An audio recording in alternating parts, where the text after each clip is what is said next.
Greetings. I am Dr. Noni Davis coming to you from Sya Academy. I am a legacy owner of Sya Academy, inheriting this business from my parents, the late William Edward Davis, and my mother, Sylvia Davis, who is still with us. Um, we are 29 years into this journey and looking forward to many, many more years as an African centered institution committed to the education of African American children.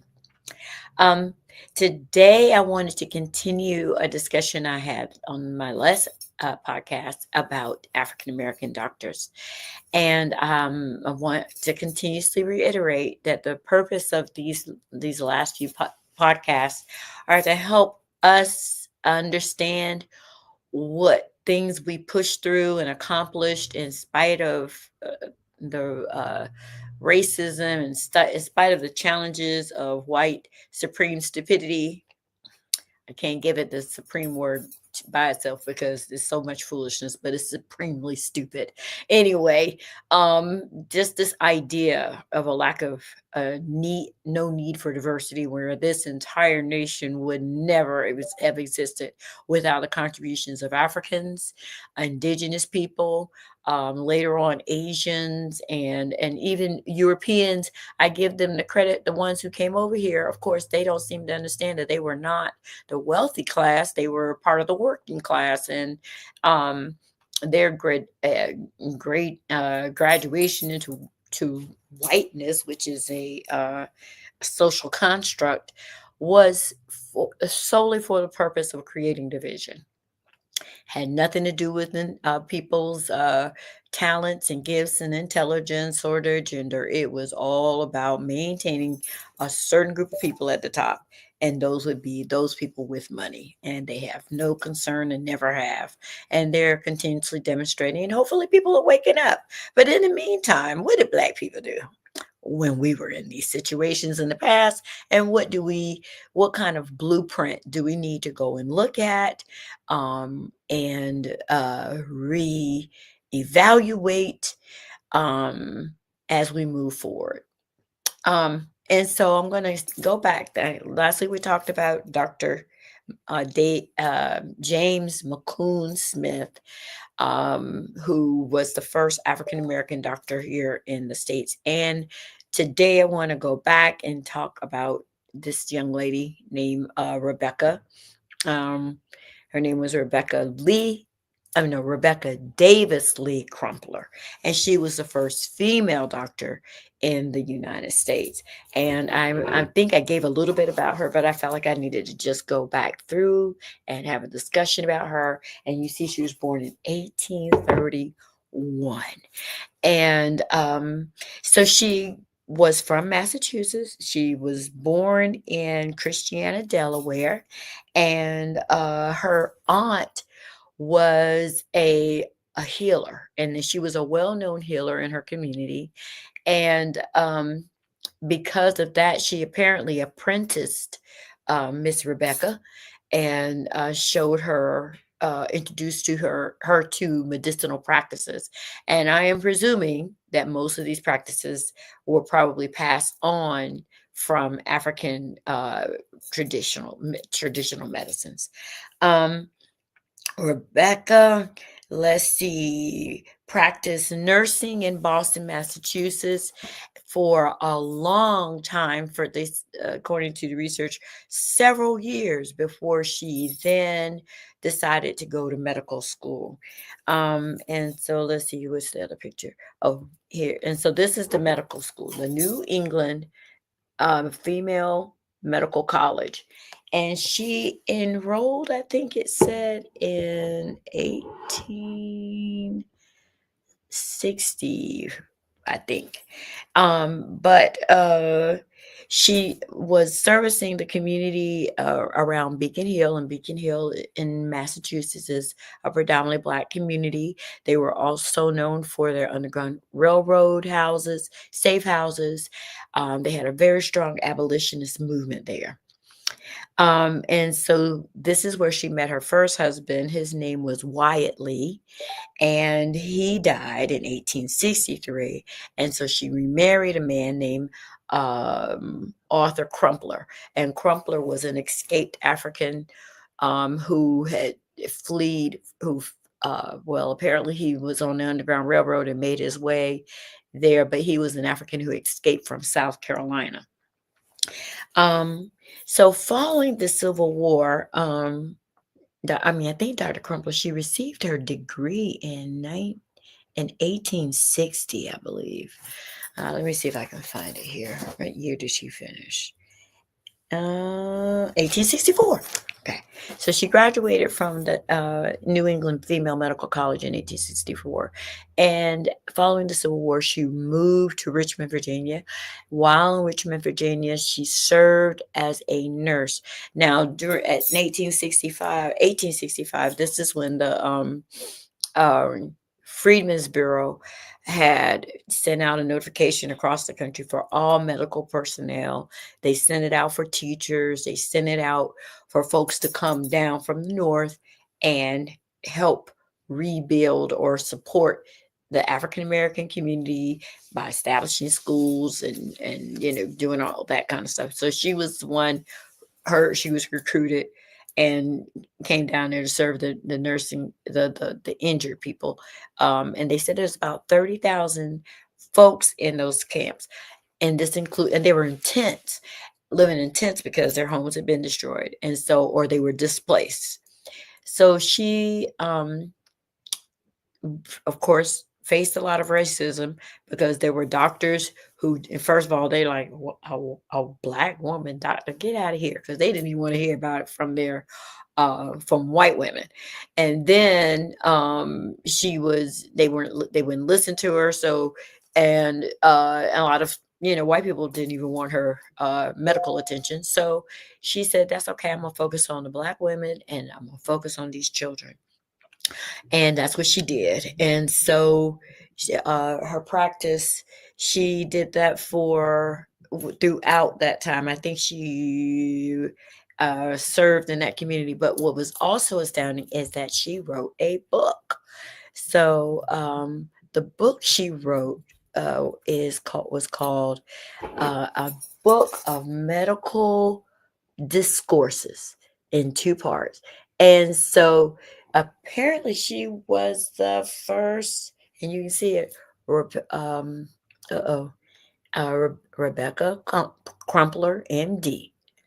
How about that? So she wrote this medical book, and it focused on the social determinants of health, and it included care for and practice for children and women. And so she died in 1895 at the age of 64 in Boston, Massachusetts. And there is apparently a marker there that identifies her. So now that we have learned about both Dr. James McCoon Smith and Dr. Rebecca Davis Lee Crumpler, I wanted to return to this foolishness. I could be more professional, but I'm a no nonsense person, so it's hard for me to be serious about these people who are doing this foolishness. So, this conversation about Frederick Hoffman, who was the European man uh, German, who said in 1890s that Black people should not be insured. They were uninsurable, and collected all this data that was atrocious. And he, used pseudoscience, and you all have heard about that scientific notion that the size of your brain and the size of your skull and the shape of it dictates your intelligence. So he was doing that nonsense. And then he tried to say that Black people had a high mortality rate. Why did we have a high mortality rate in the 1890s? Could that be the KKK? All right. And then he said we were immoral and based on our nature of rape and murder, sexual promiscuity, and, and drug use. And once again, I'm like, is he talking about us or is he talking about some other people? Because I do declare. Uh, Who is doing all of this stuff? White people? I think so. And rich white people? Absolutely. And so, thankfully, Dr. Du Bois, I think I talked about him last week, Dr. W.B. Du Bois and Kelly Miller, who was an African American mathematician at Howard, completely debunked all this foolishness. And they were like, you didn't triangulate your data, which if you go through a master's degree program, you better before you even think about submitting any papers. You have to have peer review. And your data has to consider the social constructs, it has to consider environmental constructs, it has to consider wage disparities, living conditions, and all of these things. And that dude decided he didn't care about none of that.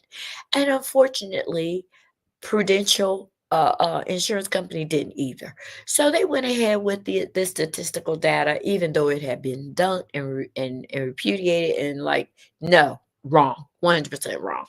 And I think I even mentioned that Dr. W.B. Du Bois, our famous originator of sociology, this black man, this black PhD, said that it's very interesting to me that Germany, Munich, Germany, has lower, I mean, a higher mortality rate than the African American community right now. And so you talking about Germany and y'all people dying faster than us. Your health standards are lower than ours. So what are we doing? Anyway, this is the science that they do, and they love, you know, they use all kinds of crazy statistics. And what is also mind-boggling about this is that when I started researching insurance companies, because that's my next thing that I was going to do you know that 60% I'm trying to think who is my reference because I go and I make sure I got real people that 60% of all of the there it is. Okay, so according to the Virginia Humanities Encyclopedia, for decades before the Civil War, decades, we talking about 30, 40 years before the Civil War, insurance companies, New York Life, Baltimore Life Insurance Company, the Virginia Life Insurance Company, were taking out policies on Black people, enslaved Black people.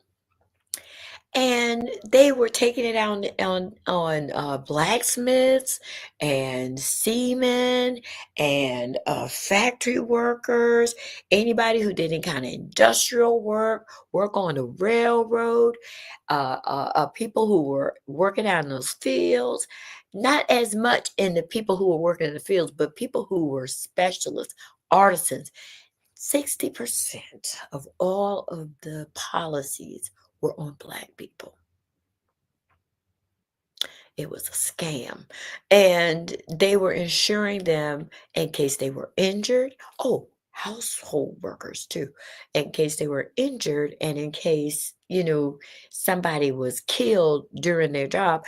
Oh, white people had put insurance policies on the people so they could get their money back. Hmm. Now, this is what you're doing, but once we free, okay. So this is the insanity and fraudulence of these insurance companies. So they're going to, while you were a slave, we can insure you, but once you're free, no, we can't. New York Life, Aetna, U.S. life insurance companies were all involved in this scam of insurance on Black bodies. But once we were freed, no longer eligible for insurance. We're no longer insuranceable. So this is capitalism is Satan's weapon against humanity. And that's what that was. So, slavery era insurance registries report lists several other companies involved in this demonic system for those who want more information. So, that's the slavery era insurance registry report. And I think that's out of California. And so I decided to look at the Black past and see what did African Americans do? What was our response to these anti-Black policies? So, according to this article called The Emergence of Black Owned Insurance Companies and this evolution of race and insurance.org. So, I found these sites. And the first Black owned insurance company was founded in 1810. It was founded in Philadelphia, Pennsylvania, by three gentlemen. Let's see, Joseph Randolph, who was the president, William Coleman, who was the secretary, and Cyrus Porter, who was the treasury. And they operated, it was a very short lived, it was from 1810 to 1813. But they were supported by the Free African Society, and the the Free African Society was operated by Absalom Jones and Richard Allen, and who were part of who started the first American African Episcopalian uh, African Episcopal Methodist Church, right? Okay, so they were very much involved in this organization. I think it was also Alexander Crummell and Henry Highland Garnet, I think. But they were all involved in this Free Africa Society because, Africans in that in the 1787 that they started this organization. Oops, I don't see. Yes, 1787 is when they started the Free African Society. And the purpose of it was to find ways to work together in the Black community to serve the underprivileged. And of course, people who had just come out of slavery, they didn't have, old people, widows, didn't have any money. People needed money for burials, people needed money to feed themselves. And so this was a collective in the African community. Ubuntu, an African concept of because I am, we are. And so they all work together because Black people have always wanted everybody to eat, have a place to live, have clothes on their back. That was our community. And so that's what this organization was. But the African what was the name of the African Insurance Company? The African Insurance Company was created to address people who may not have been a part of the Free African Society, but who also wanted to do some investment. So as the Black community expanded and grew, okay, so now they decided to see if they can find a way to invest and continue. Okay, if we are healthy now that we have enough money to take care of ourselves, what is the next step? Let's start investing in our businesses and doing all of these things. So, according to this young man, what's his name? Patron. This company lasted for only a few years, but it became a foundational practice that for other companies that would emerge later. And so his new business, okay, so let's see. Oh yeah, there he is. Frederick Mutual Insurance Company.com, February 22nd, 2024. So that is where I got that data from. And the guy's name was Elliot Parton. And so they ended up closing because they could not generate enough income. Black people were still too poor to take it to have more than one, source of support at that time. But it was critical. It was a critical adventure. And so, the next thing was let's create something, another entity later. Insurance company. So 85 years later, We got the North Carolina Mutual Life Insurance Company that was created by us and here in Durham, North Carolina. And it became the largest um, company that the largest insurance company that we had in, let's see, in the world.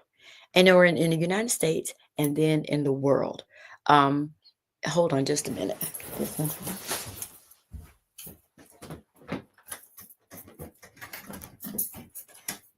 Hello?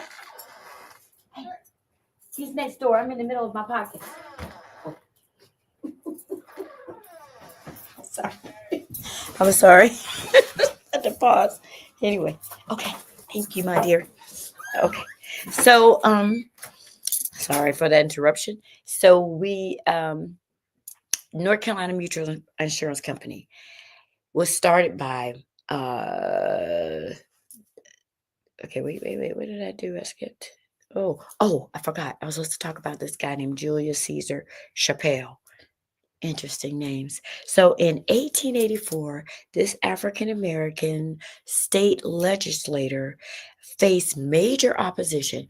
He was an African American man who said, look, we have to start regulating these insurance companies. You can't keep denying us insurance policies based on the color of somebody's skin and using all these crazy practices, these outrageous premiums, and limiting our coverage. And so he went before the state legislature in Massachusetts. And in spite of the opposition, got that particular piece of legislation passed that you could no longer undermine African Americans and you couldn't have these unfair practices. And because of that legislation, 9 other northern states joined him and they decided, okay, we're going to have more fair practices. But in 1898, the North Carolina Mutual Life Insurance Company opened here in Durham, North Carolina. So it still took a long time for us to get our own stuff back together. Now, Dr. Aaron McDuffie Moore, who I spoke to you about from Lincoln, he's the one that opened Lincoln Hospital here in Durham. He and Charles Clinton Spalding and John Merrick opened this insurance company for Black people, by Black people. And once again, that whole idea of Ubuntu resurfaced. They're like, okay, we're going to insure our own people. We're going to make sure people got money for funerals. We're going to make sure people are able to, if someone dies, then at least the family might get a little piece of money to recover at the next level. By 1906, so this is what, less 98, 1906, the business had expanded enough to relocate to Paris Street. And when they got on Paris Street, downtown Durham, they bought up all of these properties. And then they said, okay, now we're going to let other people rent these properties from us and open up their businesses. And so before you knew it, this community, this Black Wall Street community in Durham, became one of the wealthiest districts. It was the wealthiest one for a while in the United States. But I saw this statistic that it was actually um, worldwide. It was the wealthiest Black business in the world at that point too. I'm about to find that statistic. But once again, Ubuntu Wisdom, they said, okay, now that we're doing okay, let's see if I can help you and help you and help you and help you and help you and help you and help everybody.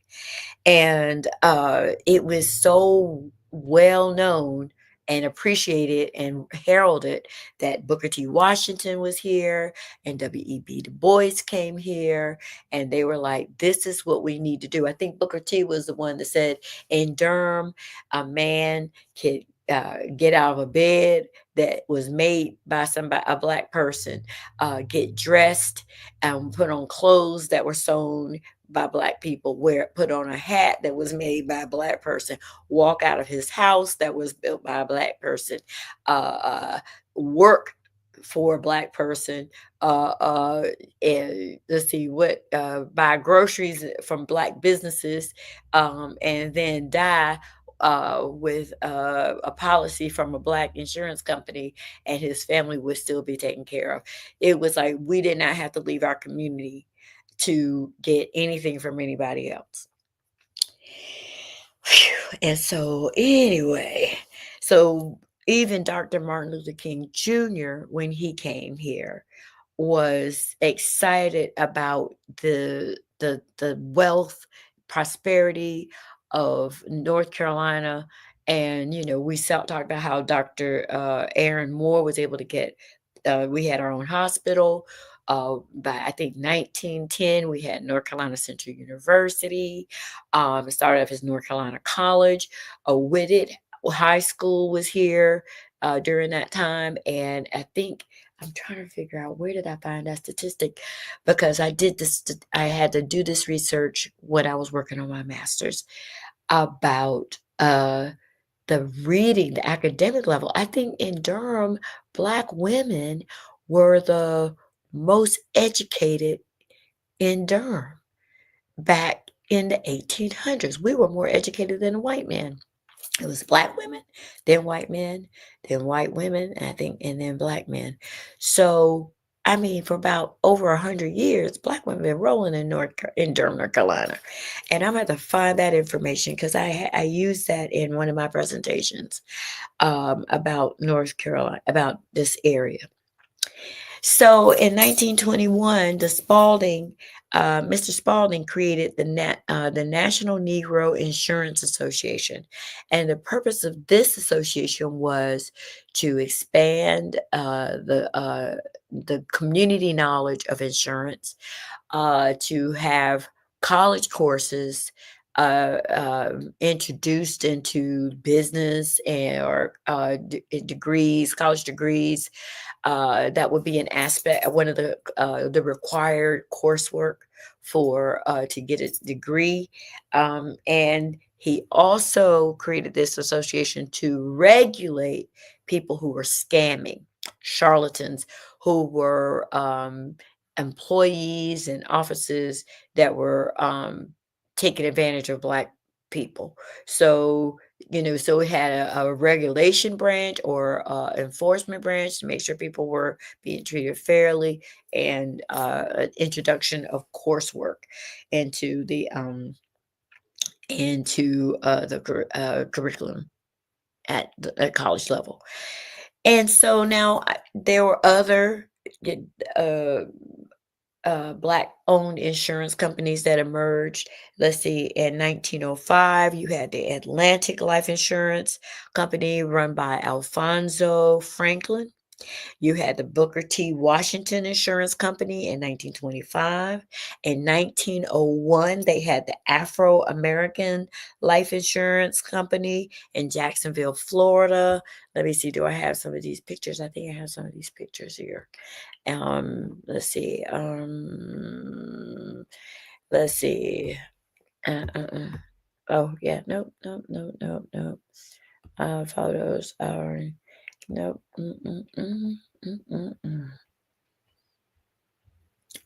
Where's these here? Let's see. Do name. No, no, no, no, no, no. New shared album. Oh, cancel. So I'm gonna have to just go close this out. But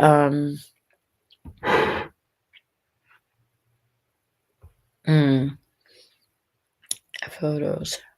Oh, there it is. All right. So so these are some of the pictures of this was an insurance slave policies. This says insurance policies on slaves. That was New York Life. And then you have the African Insurance Company, 1810 to 1813. Now, the problem here is that they have this picture of Abraham Lincoln. So I don't know how authentic it is, but it may have been, maybe that's the gentleman. I don't know, because 1860s, he could have been a person who lived during that time. Then you have the Florida's African American Insurance Company, 1901 to 2001. It only lasted 100 years. And then you have Aetna Insurance Company here. This is the agency of this old and well-known company has been removed to Perkins New Building. And this is the one, Negro Insurance. Negro Insurance is selling insurance for Black people. And that's Aetna right there too. Looking crazy people. The same one. Insuring somebody for what? $18 or something. It's crazy. Premium $18. It's insane. And so then you have the North Carolina Mutual our life insurance company. Oh, there it is. This is in Richmond, Virginia. That was a branch.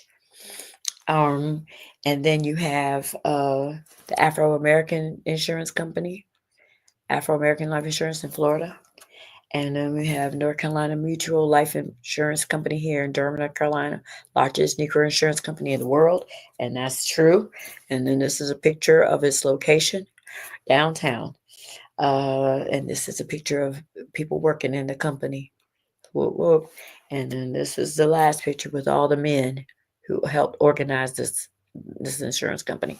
So Black people have been doing their thing, and we are unapologetically innovative, amazing, and hardworking. And we're going to make it through whatever comes because we've always learned how to adapt and do well with it. And so it might be a struggle, but we're going to be all right. Ashe, ashe, oh.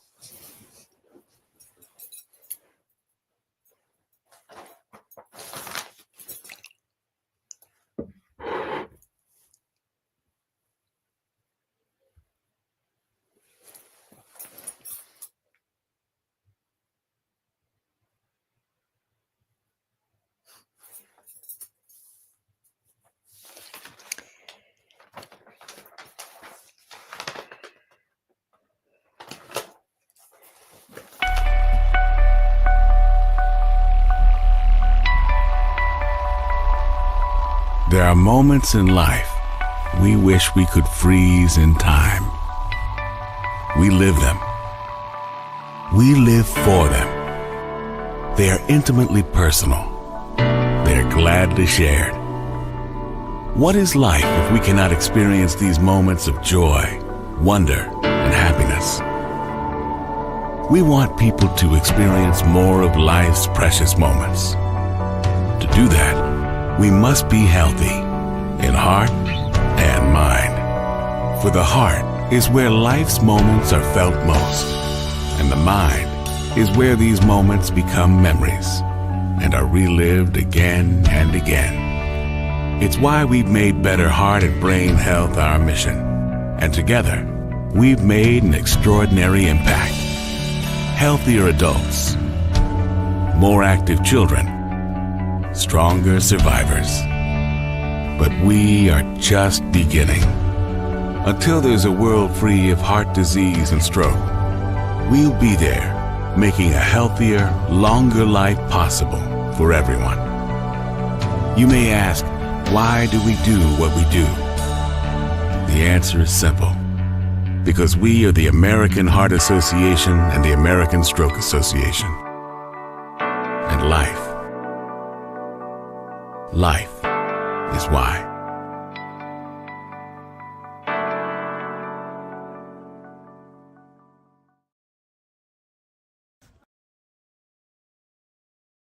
I'm a St. Sya student. Of course I walk into the sound of drums. I'm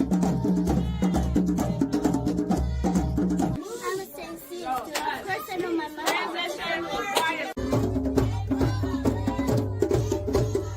I'm a St. Sya student. Of course I can play the drum. I'm a St. Sya student. Of course I can work with my hands. I'm a St. Sya student.